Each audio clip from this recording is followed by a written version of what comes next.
नमस्कार and I welcome you all to world affairs. मैं हूं प्रशांत धवन। नाउ काफी बार हम लोग ये क्वेश्चन रेज करते हैं कि इंडिया का सबसे इंपॉर्टेंट फ्रेंड कंट्री कौन सा है। कुछ लोग कहते हैं रशिया है, कुछ लोग कहते हैं यूएसए है। मगर रिसेंटली डॉक्टर अजय शंकर ने एक आप कह लीजिए इंडियन एनालॉजी को इस्तेमाल करके ये समझाया कि फ्रांस आज के समय इंडिया के लिए ऐसा ही है जैसे आप कह सकते हैं लक्ष्मण जी थे राम जी के लिए रामायण में। यहाँ पर आप देख पाओगे राम लक्ष्मण हनुमान। जयशंकर साहब ने रिसेंटली ये समझाया कि इनकी जो लेटेस्ट किताब है, बाय द वे आपको बताओगा रिसेंटली इनकी किताब लॉन्च हुई है। किताब का नाम है वाई भारत मैटर्स। इस किताब में इन्होंने इंडिया की जो फॉरेन पॉलिसी है उसको इन डिटेल एक्सप्लेन किया है। काफ़ी अच्छी किताब है। और देखो इंडिया में ना, चाहे नॉर्थ साउथ ईस्ट वेस्ट कहीं भी आप चले जाओ, रामायण के बारे में सबको पता है।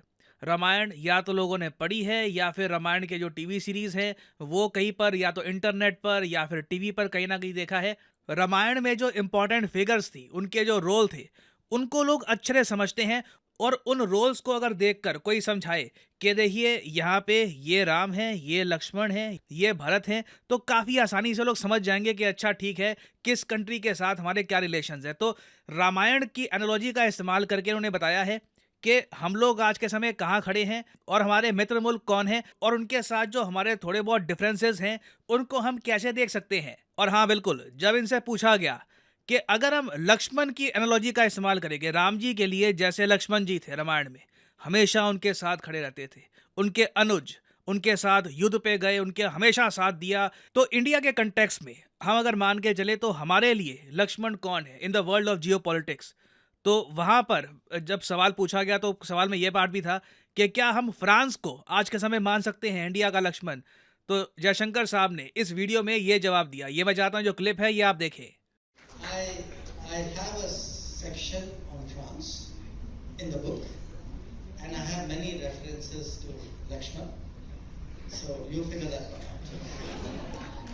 तो यहाँ पे आपने सुना जयशंकर साहब ने ये कहा है कि मेरी जो किताब है वहाँ पर जब फ्रांस का चैप्टर आता है, जब हम फ्रांस को डिस्कस करते हैं, तब मैंने काफ़ी बार लक्ष्मण जी के रेफरेंसेस दिए हैं। ये बहुत ही ज़्यादा इंपॉर्टेंट स्टेटमेंट है बाय इंडियाज़ फॉरेन मिनिस्टर। अब यहाँ पे आप पूछोगे रशिया रशिया, तो देखिए इन्होंने रामायण के पर्सपेक्टिव में ना रशिया को इतना मेंशन किया नहीं है, क्योंकि कड़वा सच मैं आपको ये बता रहा हूँ, रशिया से ठीक है हम ऑयल वगैरह परचेज कर रहे हैं, बट रशिया बहुत ज़्यादा अलाइंड है विद चाइना।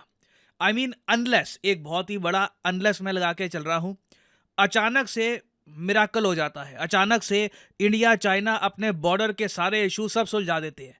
जो एक बार को हु नोस, कल को कुछ भी हो जाए हमें पता नहीं है।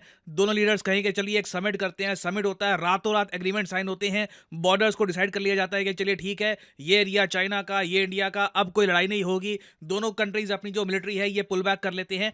अगर अनलेस वो सब हो जाता है, और ऑफ कोर्स इसमें एक बहुत ही बड़ा इफ ये भी है कि चाइना सीपैक को भी कैंसिल करके ये ओपनली डिक्लेयर करता है कि पाकिस्तान ऑक्यूपाइड कश्मीर एक डिस्प्यूटेड एरिया है, वहां पर कोई भी प्रोजेक्ट इनको फाइनेंस नहीं करना चाहिए। ये सब चीज़ें अगर हो जाती है तो बिल्कुल इंडिया चाइना के रिलेशन सही हो जाएंगे। उसमें आप बिल्कुल देखोगे रशिया के साथ जो हमारी इक्वेशन है वो भी चेंज होगी, बट ये सब इकट्ठा होने के चांसेस बहुत बहुत बहुत ज़्यादा कम है।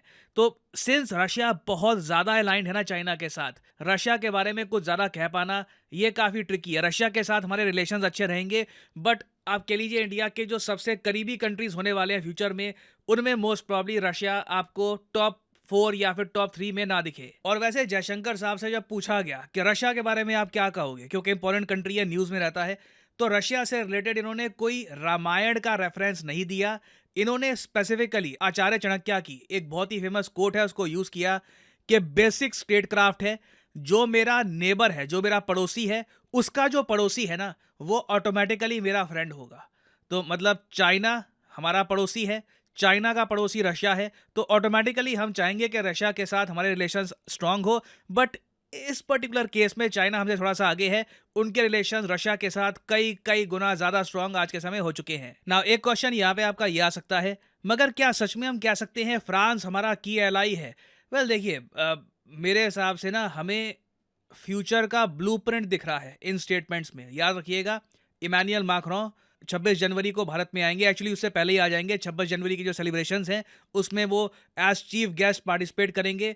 इससे पहले भी बहुत सारे फ्रेंच प्रेसिडेंट्स आ चुके हैं as chief guest in India republic day parade.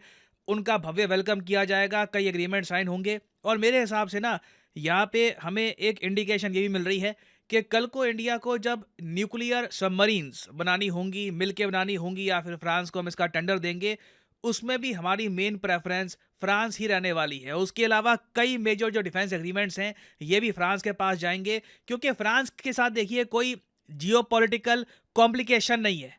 ठीक है, फ्रांस के साथ कोई ये इशू नहीं है जिस तरीके से यूएसए के आप कह लो बहुत पुराने डीप रिलेशंस हैं पाकिस्तान की मिलिट्री के साथ, पाकिस्तान के लोगों के साथ नहीं, ना इनके पॉलिटिशियंस के साथ, प्राइमरली पाकिस्तान की मिलिट्री के साथ। वो रिलेशंस यूएस कभी भी ब्रेक करने को तैयार होगा नहीं। उसके अलावा यूएसए के साथ और भी कई कॉम्प्लिकेशंस होती हैं, जैसे कि कल को कनाडा रूठ गया तो यूएस बाय डिफॉल्ट रूठ सकता है। फिर एक यूएसए का पुराना ट्रैक रिकॉर्ड भी है कि एक रिलायबल पार्टनर नहीं है, एक ऐसा कंट्री नहीं है जिस पे आप डिपेंड कर सकते हैं। वेरएज फ्रांस के साथ वो सारी प्रॉब्लम्स निगेट हो जाती हैं और बहुत ही जल्द जो इंडिया और यूरोपियन यूनियन का फ्री ट्रेड एग्रीमेंट साइन हो जाएगा, जो मेरे हिसाब से इंडिया के लिए एक बहुत ही बड़ा इकोनॉमिक स्टेप होगा। That will be humongous. उसमें भी आप देखोगे फ्रांस का क्रिटिकल रोल होने वाला है। तो फ्रांस डेफिनेटली इंडिया के लिए, अगर हम रामायण की एनालॉजी के हिसाब से समझें, तो लक्ष्मण जी वाला जो रोल है वही निभा रहा है। कॉन्स्टेंटली इंडिया का साथ देना, इंडिया का सपोर्ट करना, हमेशा इंडिया के साथ खड़े रहना, चाहे यूएन का सिक्योरिटी काउंसिल वाला इशू हो या फिर चाहे यूएन सिक्योरिटी काउंसिल हो, आर्टिकल 370 का इशू हो। और यूएसए की तरह देखिए फ्रांस की तरफ से कोई रिपोर्ट्स भी नहीं आती कि इंडिया में डेमोक्रेसी खराब हो गई है या फिर इंडिया में ह्यूमन राइट्स का इशू है। ये सब भी जो इश्यूज हैं फ्रांस के साथ नहीं दिखाई देते। नाउ आगे जाकर देखिए इन्होंने एक बहुत ही इंपॉर्टेंट एनालॉजी ये भी दी है कि क्वाड को अगर काफी अलग अलग इंटरेस्ट थे, मगर कुछ ना कुछ एक फंडामेंटल था, फैमिली वैल्यूज आप कह लीजिए, लेगेसी आप कह लीजिए, जिससे चारों भाई इकट्ठा आ जाते थे। तो यही बात इन्होंने यहाँ पर कही है कि क्वाड कंट्रीज में भी ऐसा नहीं है कि सब कंट्रीज के इंटरेस्ट इकट्ठा है। यूएसए के इंटरेस्ट कुछ है, जापान के इंटरेस्ट कुछ है, ऑस्ट्रेलिया के इंटरेस्ट कुछ है, बट एक फंडामेंटल चीज है democracy, liberty, freedom of navigation. ये चीजें आप कह लीजिए एक बहुत स्ट्रांग फोर्स है जो इन चारों कंट्रीज को इकट्ठा लेके आती हैं। बाकी आगे मैं वेट कर रहा था कि जयशंकर साहब थोड़ा अगर ये भी समझा देते कि जी रावण कौन है, स्नुप्रखा कौन है, उसके अलावा कई और रामायण के फेमस जो कैरेक्टर्स हैं उनकी एनालॉजी से अगर और इन डेप्थ समझाते तो इंटरेस्टिंग रहता।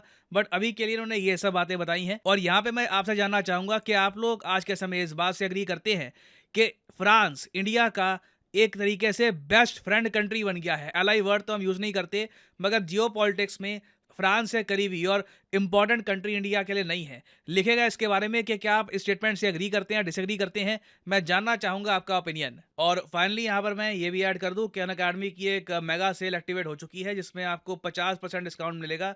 तो कमेंट सेक्शन में जाइए, यहाँ पे आपको लिंक मिल जाएगा। ये इस लिंक पर यहाँ पे आपको करना है क्लिक और इधर आप देख पाएंगे अगर ये जो कोड है PD10 ये आप लगा देते हैं तो सीधा सीधा प्राइसेस 50% गिर जाएंगे। ये biggest ever offer on IAS subscription है बाय अनअकैडमी, फ्लैट 50% ऑफ और साथ में 6 महीने आपको एक्स्ट्रा मिलते हैं एक्सटेंशन के। तो ये जो कोर्सेज हैं ये आप परचेज कर सकते हैं। So this is the end of this video. Thanks for listening and as I always say, may the gods watch over you.